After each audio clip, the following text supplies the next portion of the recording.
Macroscope. Brics Summit versus IMF World Bank meetings. The global divide is clear. The West and its institutions are deluded if they think ignoring the Global South's demands and preserving the status quo will work. Whether by chance or design, the coming week brings a notable overlap between events in the United States and Russia.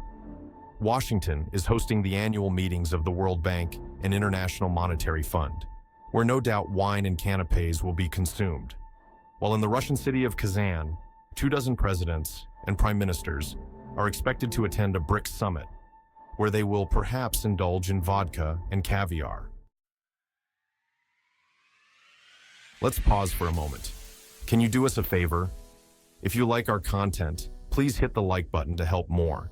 Leave your thoughts and feedback in the comments. Your participation helps us grow. Thank you.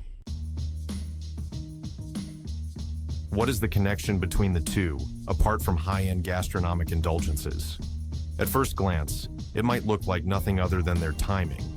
However, the two gatherings are symbolic of a growing economic and geopolitical divide between East and West, manifested in increasing competition for influence between a West-centered bloc and one run by Russia and China. The Bretton Woods institutions both have nearly 200 nations among their members, so 24 national leaders being present at the Brics Summit might appear to pale in comparison. However, it is the evolving economic and political stature rather than the number of attendees that counts. The guest list in Kazan is significant in this regard.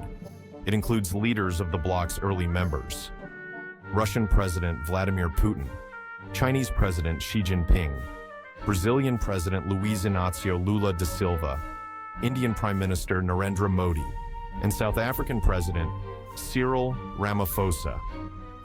Also expected are the leaders of Egypt, Ethiopia, Iran, and the United Arab Emirates, which joined the bloc earlier this year. Saudi Arabia, which has been invited to join Brics, is likely to be represented at the summit. The Secretary General of the Shanghai Cooperation Organization, the President of the New Development Bank, and senior officials of other multinational organizations are expected to attend. A guest list posted on Facebook by the Russian Embassy in Bangladesh included leaders from Turkey, Malaysia, Mongolia, Armenia, and other countries from Asia and Central Europe. These countries are not current Brics members, but several of them have expressed interest in joining the grouping of nations that do not belong to US or European-led coalitions. The relative merits of the coalitions on either side of this ideological and economic divide are a matter for debate. However, the fact is that the current Western-dominated institutional infrastructure has not resulted in a peaceful and prosperous world for everyone. Instead, the international order is largely characterized by conflict on the economic and political fronts, in everything from international trade and investment to finance and physical resources, and of course, security issues. Small wonder that some countries are looking for alternative approaches to governance and economic policy. Drawing comparisons between Brics and established multilateral development and financial institutions, such as the World Bank and IMF, might appear spurious.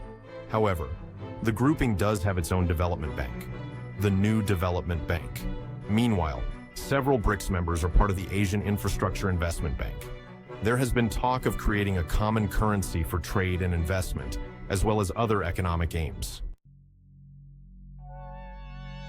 Viewed in this context, it is possible to see the meetings in Washington and Kazan as political bases, where the future of international cooperation on critical economic and financial issues will be shaped. If the nations of the Global South do not feel that their interests are sufficiently looked after by the Bretton Woods institutions, they are likely to turn to other enabling frameworks.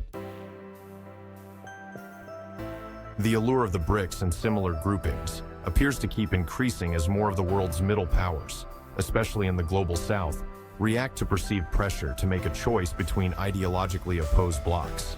Instead, these countries prefer the relative freedom of non-alignment. These countries can come together within the Brics framework to discuss issues of their choosing and make their voices heard without feeling pressured by one or more of the major powers into taking sides. This can be a powerful incentive towards greater cooperation at a time when coercion is becoming increasingly endemic. Let's pause for a moment. Can you do us a favor? If you like our content, please hit the like button to help more. Leave your thoughts and feedback in the comments. Your participation helps us grow. Thank you. The Brics nations also wield considerable economic power. Including the 4 new members, the bloc represents more than a third of global GDP and is commodity-rich in general. According to an analysis by Stuart Patrick of the Carnegie Endowment for International Peace, to some in the West, the emergence of Brics Plus suggests something even more ominous, a world that is fragmenting into competing blocs, thanks to intensifying geopolitical rivalry between East and West and growing mutual alienation between North and South. The analysis details a mindset among some in the West in which China and Russia are seen as intent on exploiting some countries' resentment of the US and its wealthy allies to consolidate an anti-Western counterweight to the group of 7 nations. This would then lead to paralysis in global cooperation. Meanwhile, the Brics grouping is seen as a threat to the future of the Group of 20. A further hardening of divisions would undercut the G20's fundamental mission of bridging gulfs between countries that are not necessarily like-minded and making use of their capabilities.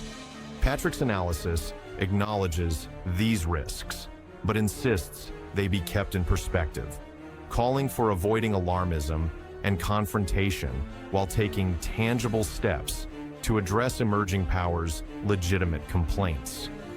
He notes that the heterogeneity of the expanded Brics and desire of middle powers to retain diplomatic flexibility are likely to forestall the emergence of rigid, Cold War-style geopolitical blocs.